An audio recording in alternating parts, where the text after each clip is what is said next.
So let's talk through the Warhammer 40K Christmas Battleforce box sets, and one way you could build each of them into a 2000 point army list.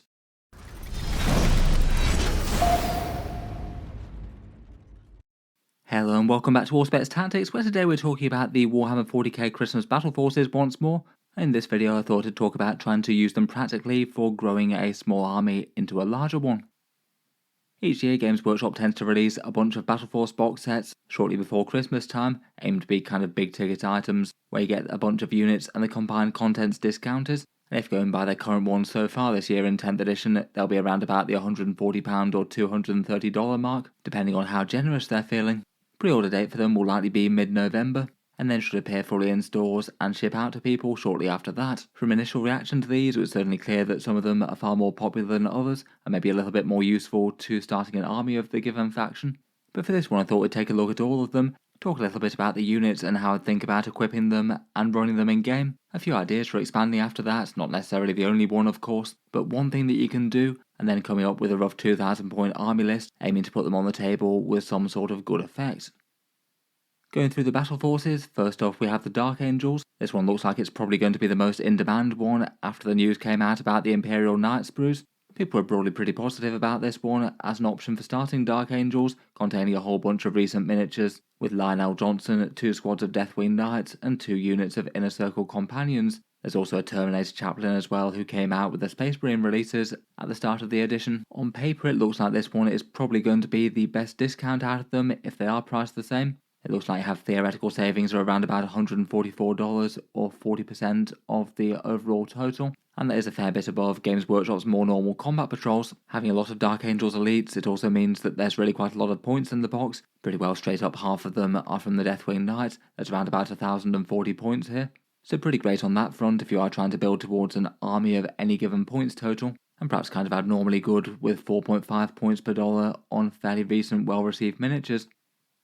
For putting the units on the tabletop, basically literally every one of them is pretty efficient in game right now. The Lion dropped down to 285 points, and is a big problematic unit to deal with his fights first and massive melee damage. The Inner Circle Companions are one of the other Dark Angel's strongest units at the moment, massively dangerous close combat, often being delivered with Judaseers out of impulses and things, and there's no real choices in terms of war gear for assembling them, unless you just want the aesthetics of the banner or not. Then we've got the Deathwing Knights, who got a small points bump recently, going up from 235 to 250 points. That maybe has taken the shine off them a little bit, though I still think that they're solidly effective in game. Really quite chunky Terminators, and enough damage to solo most normal sized units. Both the maces and the power weapons are usable in game. The power weapons are a little bit better against non-monster and vehicle targets, though I feel like the maces ran them out quite well. Both are usable. I probably have a slight leaning to maces normally, but if you're fielding them with the Terminator Chaplain in this one, it probably makes sense for at least one squad to have power swords. The great weapons with the devastating wounds tend to be the popular choice on the Sergeant there. Then we've got the Terminator Chaplain, who can either take a Storm Bolter or a Storm Shield. It's more common to run Deathwing Knights without him, though I think it's perfectly reasonable for the +1 to wound on the power weapons. I could fairly happily take either the Shield or the Storm Bolter. Neither of them really makes a huge difference to his role. Basically overall it's really quite a good box set for strong Dark Angels units. It's really quite an effective chunk of army just in itself. For options to deploy them on the table and to expand, for detachment choice if wanting to field them in the strongest way as possible at the moment, I'd probably still go for the Gladius Task Force. It might not be playing quite as fluffy, but it is a bit more effective in terms of actually getting the melee units into combat. Access to advance and charge is really big. Reactive moves are definitely helpful on these kind of units, and fire discipline combos can be another good source of strength. The Lance melee stratagem that they have is quite nice as well. Otherwise, if you're going for the Dark Angels, it probably would make sense for the actual Inner Circle Task Force that is the box set name. Given that they all besides Lionel Johnson himself get the Inner Circle keyword, they'll get a bunch of access to +1 to wound for things on certain objectives, and a few of the other things could be helpful like early Deep Strike Deathwing. I guess potentially you could have that on a Terminator Chaplain, though it might make sense on a more normal Terminator squad perhaps. They've definitely got some thematic options, though it seems that Gladius has been doing far better in tournaments and things. Space Marines have kind of a ridiculous amount of options they could add into an army, everything from good fire support to nice objective doers, or you could add more Dark Angel stuff, maybe for a few things that could be good to prioritise. Supreme Grandmaster Azrael is pretty awesome as the Chapter Master. Invulnerable saves and free command points and sustained hits and things just makes him ridiculously efficient. Maybe some sort of support for the Inner Circle Companions could be a good idea, maybe an impulsor to get them from A to B. and ideally they want some kind of leader. Judas ears can be pretty popular, though they are kind of annoyingly locked into a big box, so you could maybe kit bash one of those potentially, unless you did want to get that entire box set, or potentially Azrael could lead them in a pinch. Otherwise, some smaller objective grabbing units, things like scouts could be reasonable enough, or some infiltrators. And I feel like for people getting into Space Marines, Hellblasters are often quite a good pick-up, lots of points for the money. And to support Dark Angels here, they feel kind of particularly appropriate, they fit the theme really quite well, and they could use the Fire Discipline combo and Gladius to good effect. Putting that all into one army list idea, here's one thing that we could get. We've got Lionel Johnson heading up the list, along with Azrael, the Terminator Chaplain who's taking the Honor Vehement as a points filler, and a Primaris Lieutenant with Fire Discipline. For this particular setup, my idea was for Azrael to go with the Inner Circle Companions and Hitch a Ride in the Impulsor that would interfere with his command point spawning a bit there, and then the Fire Discipline Lieutenant to go in the Repulsor with the 10 Hellblasters. With the stratagems invested, they can get both sustained and lethal hits on a 5+ and use Oath to re-roll everything, and should have a good chance of deleting any one thing. Finally, we've got a couple of units of scouts bought by getting one scout box. One could maybe be a cheap home field objective camper, though it might make sense to expand to some infiltrators at some stage, and then one unit of jump intercessors to be a cheap harassment and secondary objective doer. Hopefully that should be a fairly scary list anyway. The Deathwing Terminators could maybe get there by rapid ingress potentially, and then there's some absolutely awesome melee threats between those Inner Circle Companions, Lionel Johnson and the Knights, plus the big Hellblaster units to threaten to delete things. Hopefully should be a fairly good well-rounded start to an effective army of the Unforgiven.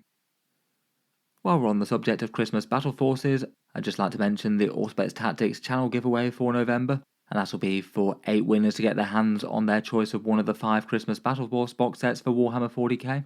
And given that the Astra Militarum are coming out soon, I also included a bonus guard option as well for the current combat patrol plus a rogue or dawn tank. That should be one good way for a bunch of people to get their hands on some of these at least. As ever with the channel giveaways, there's 2 equal ways to enter it, links down in the video description. Either you can support the channel on Patreon for any amount, that's the main thing that keeps all the videos coming, and as well as a bunch of other stuff, active backers get automatic entry into these giveaways each month, or otherwise you can enter completely for free via supporting on social media and boosting the algorithms. To do that, you do the 3 actions of subscribing to the YouTube channel, liking the Facebook page, and then to actually enter the giveaway. The Facebook post for it appears on the 1st of November, that's active for 24 hours from midnight UK time, and to enter you respond to the post with any 40k mini or imagery in a photo, along with your name and the date handwritten within it, to help deter the Facebook bots and spammers.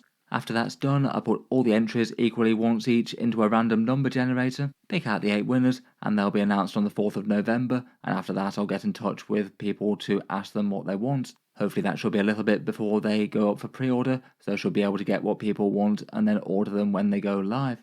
Hopefully it should be a good way for a few people to start an army, and the links to the Patreon and the Facebook page are both down in the video description. Getting back to it, and next up we have the Imperial Knights, their box set being the Valourstrike Lance. This one contains a Questoris Knight that was slightly mislabeled when Games Workshop announced it. They said it could build any variant, but actually it only builds the Errant or Paladin, which does mean that it's lacking the sprues for things like the Carapace weapons or the Thunderstrike Gauntlet, which really is a big downside. It also contains 2 units of 2 armatures. These can be built as either the Warglaves or the Helverins. This one was previously voted the single most popular box set, though it looks like that has really tailed off a bit. On a poll I did after the change was announced, it looks now that the Dark Angels win by a fairly significant margin in terms of people looking to pick up the boxes. For rough value savings, the theoretical discount, if you equate the price of a full Questoris, is around 38%, but in reality those added sprues do actually have a lot of value. If you sold them separately on eBay, they go for quite a lot. Using very rough napkin math, it still looks like it's a good discount, but more like 25% off as opposed to the rest, and that's more like Combat Patrol or a little bit lower status for 10th edition. Admittedly though, if you just want points on the board, it's really not bad for that. You still get around about 1,000 points on the board, and it's a rare discount to be had on Imperial Knights. I'm sure plenty of people will still be jumping at the chance. Looking at the units themselves, really the big talking point is that Knight Errant and Paladin. Both of those Knight variants are admittedly very usable, even if you're locked to just using one of those. The Errant also went down in cost recently. I feel like the Reaper Chainsword isn't terrible, even if plenty do prefer the Thunderstrike. It is a bit of a shame to lack the Carapace weapon options though. It means that they're basically strictly suboptimal unless you either convert something or just proxy encounter it, as they have some missiles on the top. Both versions are good though. The Errant Knight is a close range tank destroyer with an absolutely terrifying thermal cannon, And the Paladin's just very general purpose, very high rate of fire damage 3 battle cannon, the main downside being it's only AP 1. For the armigers, it's nice to have a good amount of them in the box set. The vast majority of knight lists at 2000 points would use 4 or more, and again fairly good balance between the two variants there. Helverins are more the ones that you want to tend to have around the deployment zone, maybe holding backfield objectives and screening and keeping up some firepower, then maybe pushing forward with their good movement and objective control if they need to, and the Warglaves are ones that you want on the front line, dealing some surprisingly nasty damage to enemy heavies with their big inbuilt rerolls and those thermal spears. I feel like for a first set I'd probably build 2 of each, unless you're going to the extra effort of magnetising, which definitely isn't the worst idea with knights. For the carapace weapons I'd go for stubbers on the Helverins and probably melters on the Warglaves, though I could happily go stubbers on them as well if you wanted a bit more rate of fire. For options to expand the army, I feel like bar the missing sprue, the box set is a fairly great start with 1 Questoris Knight and 4 armigers. That's more or less exactly what you want, and then there's a bunch of different directions that you could go with it. I'd say giving the missing sprue, I'd be quite tempted to get another Questoris Knight kit. You could maybe magnetise the options with both the in the box one and that one, and then at least have a fair amount of flexibility, and that'll let you field really quite a good combo of the knights, if not all of them. You could do say Canis Rex and then basically any other variant between the other bits. Otherwise, for options, the Knight Dominus is the other one that isn't included in the box. I'd be tempted to go for a Castellan for that one over the Valiant right now. More armigers definitely aren't the worst idea, going up from 4 to 6 maybe. Perhaps the Cerastus pattern, maybe the Knight Lancer would be my first choice if you wanted to branch out into the Age of Darkness Knights. Despite being plastic though, I feel like until Games Workshop ever do decide to put them in the codex, they're still going to feel a bit on the risky side, particularly given what happened to the Space Marines and their Legends of the Horus Heresy. Finally, if trying to optimise current lists, then maybe some allied Imperial agents could be good to do a little bit of grunt work. Currently a Calidus Assassin is a pretty easy choice, though allies and things can often change over time in terms of power. Not long till their codex comes out in 2025 though, and I certainly recommend Magnets if you can make the effort to. It gives you quite a lot of power to field basically every sort of knight list going. Otherwise, just for one idea to get an army together, here's one thing that you could do. For this one we did go with another Questoris Knight kit and shared the options between them. That allowed the Knight Errants to take the Stormspear pod, and he has Mysterious Guardian to allow him to basically warp dead close to the enemy and do a big sort of teleport move, all the better for getting that Thermal Spear to grips with stuff. Then we've got Canis Rex with his massive damage and big free stratagems. I went for a Cerastus Knight Lancer for all very fast charges, massive melee damage, and then being far harder to kill on the hit back with that 4+ invulnerable. 2 Warglaves with melter guns, 2 Helverins with stubbers, and then a Calidus Assassin to bounce around the board doing objectives. Hopefully should be a pretty reasonable starter knight army. There's definitely loads of other options that you could go for. You could go for a 2-knight list with a bunch more armigers perhaps, or maybe have a Castellan or something on the go. Next up we have the Hypercrypt Legion box set that is the Necron one. This one was one of the ones that felt a little bit more unusual. The Catan Shard of the Void Dragon as a big centrepiece. Really quite a cool miniature in my opinion. Then 2 units of Lich Guard that can also be built as Triarch Praetorians, 10 Warriors, 3 Scarab Swarms, and the recentish release of the Overlord with the Translocation Shroud. I guess it was probably always going to be the nature of the box if they included the Void Dragon, but it very much does feel like him plus assorted hangers-on. The discount's around about 33% compared with buying the kit separately, which definitely isn't terrible, but also isn't much better than the regular combat patrols. It gets you around about 700 points or so in the box, and this one does look like one of the ones that a fair few people are looking to pick up, but probably less so than the Knights or the Dark Angels, even after the Knights news.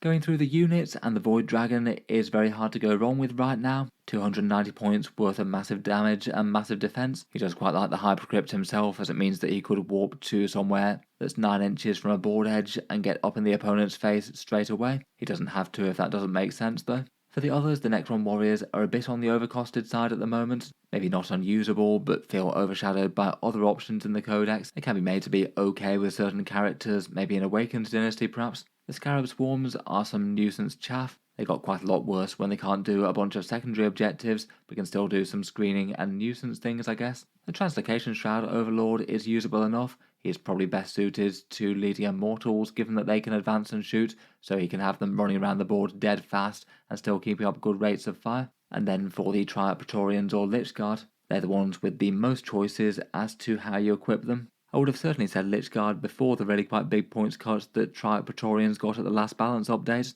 Now they're just 100 points for a unit of 5 of them though, they look far more usable as a fairly fast moving deep strike unit with a little bit of threat. If going Lich Guard, I'd go for the Sword and Shield loadout. If going for the Triarch Praetorians, I could probably go either way really. Maybe a tiny bit more tempted by those Rods of Covenant. The devastating wound on the Particle Caster and the extra attacks are nice though. For detachment choice, Hypercrypt Legion is certainly a strong one for Necrons right now, and as mentioned can do fine for the Void Dragon. If going Lich Guard, then they could make good use of the big movement tricks, maybe with a Monolith Super Heavy to warp them around. The Triarch Praetorians would quite enjoy the Deep Strike plus redeploys too. Otherwise, if you want to go for a slightly more well-rounded Necron army that isn't focused on teleport shenanigans, Awakened Dynasty does seem like it's kind of fine for a bunch of the units. I'm not necessarily sure that the Overlord plus Lich Guard would be the best place to put them together, but they're both quite good units for certain leaders and being led, and I think this would be another really strong and well-rounded choice. Obeisance Phalanx, in theory, could be good for the Lich Guard, Triarchs and Overlord, though in general it just seems to have a bit less power overall. Otherwise, thinking units for expansion, if we were to go down a Hypercrypt kind of route, perhaps getting a Monolith could be a big central power unit for that one. It is a very pricey model, but at the same time, it is one of the most iconic Necron things since their very early time in Warhammer 40k. I'd be tempted to get some Immortals to pair well with the Overlord as mentioned, some sort of big firepower to warp around the board, maybe a Doomsday Arc, and if going Hypercrypt, likely some smaller interference units for teleport things, perhaps Death Marks. Here's just one idea of what you could do for a Hypercrypt Legion list. We've got the Void Dragon and the Translocation Shroud Overlord there. The Translocation Shroud one is leading the 10 Immortals with Tesla, and then we've also roped in Imhotep the Stormlord himself to run with a big squad of 10 Lich Guard, just being a generally fighty beatstick melee unit. Imhotep can rustle up some command points each turn, and hopefully they could use the big stratagems with the Monolith to get a very easy charge. Then we've got a squad of 10 warriors. Those are equipped with Gauss Reapers here. There might have been a better use for them, but I've probably just used them to hold the backfield objective on this one. I guess you could have built more into them if you wanted to. There's the Nuisance Scarab Swarms, 5 Death Marks for warping around the board sniping things and doing secondaries, 5 Flayed ones for some fairly scary anti-infantry presence on the mid-board, a Hexmark Destroyer that can also warp around for secondaries and potentially try and assassinate some things, the Mighty Monolith being the centre point of the list and focusing on a whole bunch of stratagems for the detachments, and then a trio of firepower units, a Doomsday Arc, 3 Gauss Locust Heavy Destroyers, and I thought I'd throw in an Annihilation Barge since the points cut, just to be a cheap nuisance unit that can threaten to put a bit of annoying damage on some lighter threats, plus at least still somewhat irritating to deal with its invulnerable save. Hopefully that should be at least fairly well rounded and have a bunch of interesting stuff to do teleport things with. I feel like with a similar sort of setup you could make that a good Awakened Dynasty list as well, though I might be a bit more tempted to sub out the Monolith for other things in that case. Next up we've got the Retaliation Cadre box set of the Tau Empire. This one was definitely the single weirdest out of the Battleforce box sets, essentially just having 4 fairly high value battlesuits plus drones. Maybe not a particularly good feeling one when it's at Battleforce prices and kind of underlines just how expensive Tau are to collect, but I'd certainly admit it could be a useful block in building a Tau army if you didn't have one, given that all 4 of the units are very good ones. In the box set you get a commander that can be built as a Cold Star or an Enforcer, a Broadside Battlesuit, a Ghost Kill and a Riptide. The discount looks like it's round about 1/3 off. And kind of like the Void Dragon for the last one, the Riptide is the dominant model in this one. If you don't want any Riptides, it's probably not the box set for you. And again, to underline the expensive collecting Tau, there's only 515 points in the box set. Only around about 2.2 points per dollar is really quite low for a Battleforce box set of any description. It feels a bit crazy when the old price tag for the Combat Patrol game mode was 500 points, and this Battleforce is in the same sort of points bracket, mainly because the Riptide is so cheap compared with what it used to be. For actual thoughts on the units though, at the moment I would rate them as all pretty standout great to put on the tabletop. The Ghost Killer equipped with the Cyclic Ion Raker, maybe with some fusion blasters to back that up. It's an annoying lone operative that the opponent won't be able to deal with, and if they do get close enough it's got really quite a good defensive stat line, particularly with those stealth drones. The Broadside I'd be most tempted to equip with the Heavy Rail Rifle, maybe with the Seeker Missile to back it up, and probably either Plasma Rifles or Weapon Support System beyond that. For the drones on that one I could happily go either Shielded or Missile. For the Tau Commander, both the Crisis, Enforcer and the Cold Star can be useful, and they've got a whole load of good loadouts that you could use depending on the role that you want them and the detachment that you filled them in. And then for the Riptide at the moment, it's definitely the Ion Accelerator for some good anti-elites and occasionally cheeky damage for things against vehicles. And again, I'd probably be most tempted for the Fusion Blaster for his secondary weapon. Despite the small points increase recently, I feel like Riptides are still one of the strongest Tau units. Just nice to have loads of firepower that you can have on the front lines because it's nice and tough and can fall back and shoot with impunity. For choice of detachment, the Retaliation Cadre, as per the box name, does feel like the obvious way to go here. It's definitely absolutely fine given that all the units are usable in their own right and that one buffs battlesuits, which they all are. In general though, you could make all of these work absolutely fine in Montcar and Kauyon. Kauyon maybe has particularly good things with the Ghost Kill and being able to redeploy it. Montcar will quite like to give the broadside advance and shoot, and the Riptide lethal hits. For options to expand on the base box set, most of the Tau Codex is really quite usable in game at the moment. Maybe for a couple of standout things though, it would certainly make sense to pick up some Crisis suits to go alongside that Tau Commander. So I feel like if you're collecting Tau, these were probably going to be on the agenda anyway. And then for current Tau, being efficient in game, the stealth suits are kind of mandatory to some extent. The armor is just weirdly dependent on them with their rerolls to hit and wound. Then beyond that, given that you've got lots of room to fill out a 2000 point army beyond the box set, I'll probably go for another value option depending on what sort of detachment that you're collecting. If you are going for a Retaliation Cadre army, then 2 copies of this same box might not be the worst idea, if the plan is to expand towards 2000 points at some stage. Otherwise you could go for a Combat Patrol box set. That might be a bit better for Montcar or Kauyon with the Devilfish and the infantry. It does also come with another Crisis Commander as well that needs some suits to lead. I feel like 2 Crisis Commanders, maybe build one as an Enforcer and one as a Cold Star, and have 2 different units really isn't the worst in most lists though. For this one I thought I'd build into the Retaliation Cadre theme in itself, given that it's clearly pushing you towards battlesuits, and I feel like very suit heavy Tau is how a lot of people do quite like to collect them. And given the units are all good, all battlesuits, and cheaper here than other places, I went for 2 copies of the Retaliation Cadre box, as that's not really overkill on any of the units. For the commanders, one's an Enforcer and one's a Cold Star in this one. The Cold Star's got the Starflare ignition system, and it's going for missile pods, cyclic ion blasters, and a high output burst cannon. He might lead the missile pod fire knife suits. Then there's a cheaper Enforcer commander with 3 missiles, cyclic ion blaster and prototype weapon system. He potentially joined the burst cannon star scythes. Otherwise there's 1 cheap unit of star scythes with flamers, 1 unit of Sunforge with the fusion blasters which Commander Farsight will be joining. He can drop them in close with the discounted stratagem. 3 units of stealth suits, 1 squad of troop carnivores to mark some objectives, 1 piranha to scout up and annoy things in the midfield. And then for a bit of heavy lifting we've got all the suits from the box sets, 2 Riptides with ion accelerators, 2 Ghost Kills with ion rakers, and then 2 broadsides with heavy rail rifles for a bit of dedicated anti-tank. I feel like this would do at least an okay job of being a fairly effective, almost all battlesuit army. Though again I must admit it does feel like a very expensive way to collect Tau with all the suits being quite so weirdly cheap in game at the moment. Finally we've got the box set for the Adepta Sororitas, and their box set was the Penitent Host, which was voted as the least popular out of them, losing out a little bit versus the Necrons and Tau. But in terms of people actually wanting to buy it, there's very few indeed, so it does mean it's good news for the people who do want it, given that you'll probably be able to get one. In the box there's a Minister and Priest, 10 Repentia and 10 Arco-Flagellants, 2 Penitent engines that you could also build as mortifiers, and then 2 Sororitas Rhinos. For the feel of the army, it's definitely trying to build into the Penitent Host detachment, so a whole bunch of crazed zealots with Arco-Flails or Eviscerators. It definitely is one way that you could collect an army, though it doesn't really tend to be the way that most Sisters players go about it, as they actually get in for the Battle Sisters in power armor, as opposed to the Ministorum stuff, even if that's still fun. In any case, the on-paper discount of the kits is kind of medium, around about 35%, and the points of the box is sort of middling as well, around about 680. 3 points per dollar isn't terrible for Sisters, which are also really quite an expensive army to collect in-game.